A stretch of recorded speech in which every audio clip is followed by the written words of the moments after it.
पुन्हा आमदार व्हाव्या प्रणितीताईच, ज्या जनतेच्या समस्या सोडवण्यासाठी तळमळीने काम करतात। जसे प्रणितीताईंनीच जॉब फेअरच्या यशस्वी योजनेतून बेरोजगारांना रोजगार दिले। तसेच प्रणितीताईंच्याच जाईजुई संस्थेमार्फत 2200 बचत गट स्थापन करून हजारो महिलांना रोजगार दिला। यंत्रमाग कामगारांसाठी प्रणितीताईंनीच कल्याणकारी मंडळाची स्थापना करून त्याच्यासाठी 20 कोटींचा निधीही आणला आहे। एवढेच नाही तर शहरातील बंद मिल कामगार चाळींचे पुनर्वसनासाठी प्रणितीताईंनीच स्वतःहून मुख्यमंत्र्याकडे पाठपुरावा करीत आहेत, ज्यात जुनी मिल, नर्सिंग गिरजी अशा 7 चाळींचा समावेश आहे। यासोबतच विडी कामगारांच्या वयात दुरुस्ती करून त्यांना प्रणितीताईंनीच निवृत्ती वेतन सुरू करून दिले आणि प्रणितीताईंच्याच प्रयत्नामुळे विडी उद्योगावरील वॅट 7.5% कमी करून मिळाला।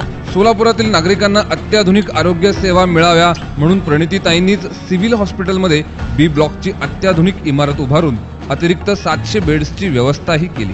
तसेच प्रणितीताईंनीच सिव्हिलमध्ये 4.5 कोटी रुपयांचे सिटी स्कॅन मशीन व 25 लाख रुपयांचे कलर डॉपलर मशीन प्रत्यक्ष कार्यान्वित करून दिले। याशिवाय मतदारसंघातील अपंग व्यक्तींना सुमारे 200 3 चाकी सायकलींचे वाटपही प्रणितीताईंनीच केले। प्रणितीताईंनीच शेकडो युवकांना प्रोफेशनल ट्रेनिंग उपलब्ध करून रोजगारास मदत केली। सोलापूरच्या वैभवात भर घालण्यासाठी प्रणितीताईंनीच डॉक्टर कोटणी स्मारकासाठी 6.25 कोटींचा निधी आणून काम पूर्ण करून घेतले।